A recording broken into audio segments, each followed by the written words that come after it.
मुस्लिम इतिहास में एक ऐसा साम्राज्य हुआ जो दुनिया के सबसे ताकतवर साम्राज्यों में से एक था।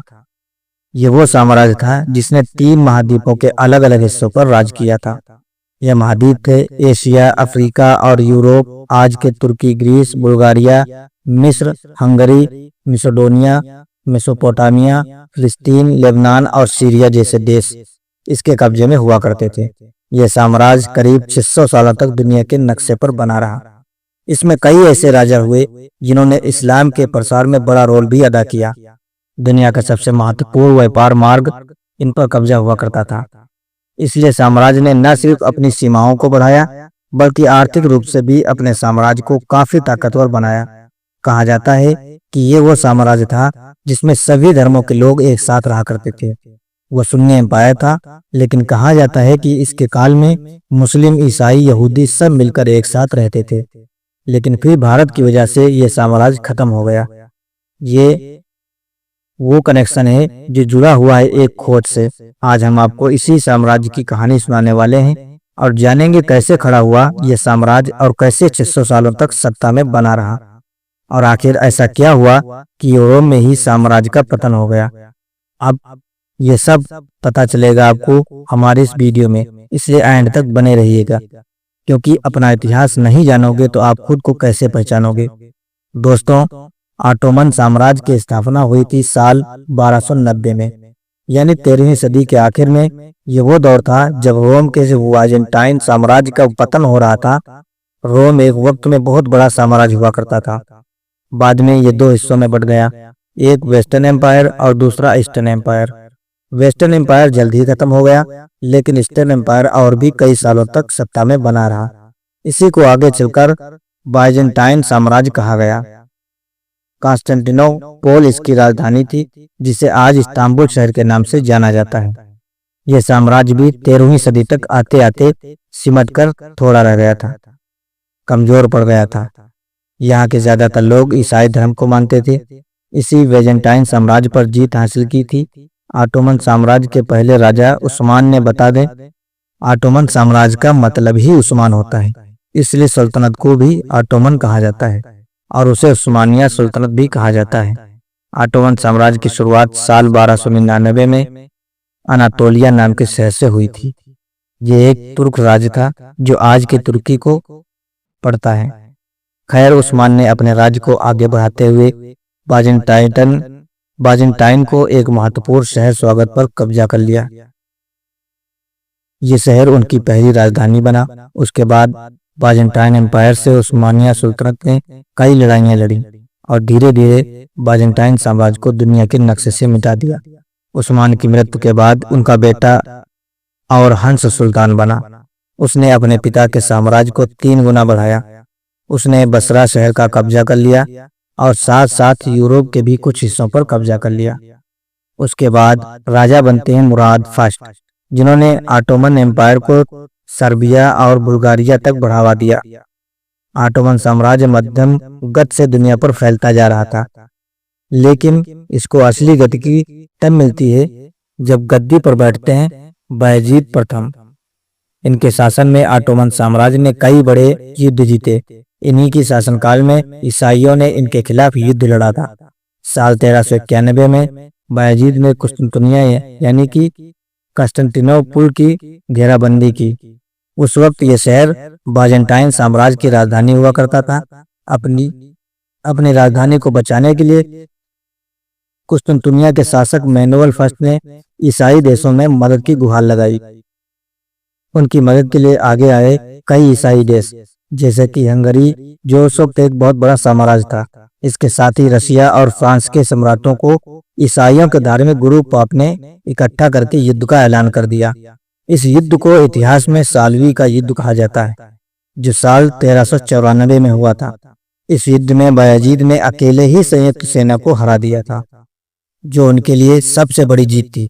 इस जीत का जश्न बायजीद मनाते उससे पहले कि ईस्ट की ओर से उनके साम्राज्य पर आदम का तैमूर और बायजीद के बीच साल 1402 में अंकार की लड़ाई हुई।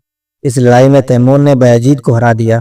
कहा जाता है कि उस वक्त के सबसे बड़े मुस्लिम सम्राट को तैमूर ने सोने के पिंजरे में कैद कर लिया था। और इसी कैद से बायजीद की मृत्यु हो गई थी। तैमूर की इस तबाही से ऑटोमन साम्राज्य को उभरने में 11 साल लगे। जब महमूद फर्स्ट ने गद्दी संभाली, हालांकि इसके बाद यह राज्य लगातार आगे बढ़ता रहा और आखिर में साल 1453 में 20 साल के ऑटोमन राजा महमूद द्वितीय ने अपने सबसे बड़े दुश्मन यानी बाजेंटाइन एम्पायर को पूरी तरह से नेस्तनाबूद कर दिया। महमूद द्वितीय ने ऑटोमन यानी तुर्क सेनाओं का नेतृत्व करते हुए बाजेंटाइन साम्राज्य की राजधानी के प्राचीन शहर कॉन्स्टेंटिनो को पुल पर चढ़ाई कर दी और उसने अपने अधीन कर लिया। इसी बाजेंटाइन साम्राज्य के 1000 सालों के शासन ने इसे बाजेंटाइन साम्राज्य के 1000 सालों में शासन का अंत हो गया। सुल्तान महमूद ने इस ऐतिहासिक शहर का नाम बदलकर इस्तांबुल रखा और ऑटोमन साम्राज्य की नई राजधानी बना दिया।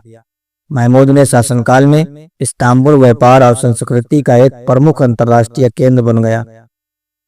महमूद ने अपने समय में एक बड़ा बदलाव किया कि उन्होंने सभी धर्मों को महत्व देना शुरू कर दिया।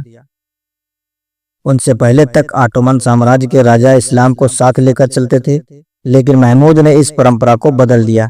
ऐसा इसलिए भी हो सकता है क्योंकि कुस्तुनतुनिया जैसे शहर में ज्यादातर ईसाई रहा करते थे और उन पर शासन करने के लिए जरूरी था कि धार्मिक उन्माद को छोड़ दिया जाए।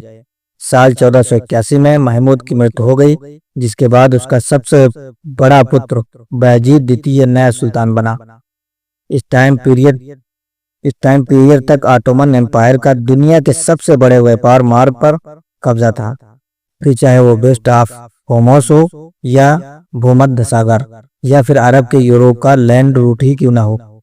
यही वजह है कि ऑटोमन एम्पायर ने आर्थिक तौर पर खूब समृद्धि हासिल की, लेकिन ऑटोमन साम्राज्य के सबसे महान राजा माने जाते सुलेमान द मैग्निफिसेंट जैसे हम हमारे इतिहास में पढ़ते हैं सम्राट अशोक के बारे में, वैसे ही सुल्तान सुलेमान को ऑटोमन का सबसे खास सुल्तान माना जाता है। इनके काल में ऑटोमन साम्राज्य अपने चरम पर बगदाद, अल्जीरिया और उत्तरी अफ्रीका के कई देशों को उन्होंने जीत लिया था। सुलेमान को इसलिए भी खास माना जाता है क्योंकि उन्होंने कानून व्यवस्था में बदलाव करके सबके लिए एक कानून को लागू किया था। उन्होंने लिटरेचर और आर्ट को बहुत बढ़ावा दिया। यही वजह है कि इनके टाइम को इस्लाम के लिए गोल्डन पीरियड माना जाता है। लेकिन जैसे हर साम्राज्य का समय बढ़ता है वैसे ही इस साम्राज्य का भी समय बदलता और साल 1600 के दशक के ऑटोमन साम्राज्य ने यूरोप पर अपना आर्थिक और सैन्य प्रभुत्व खोना शुरू कर दिया। वजह थी यूरोप में आने वाली औद्योगिक क्रांति और पुनर्जागरण की शुरुआत।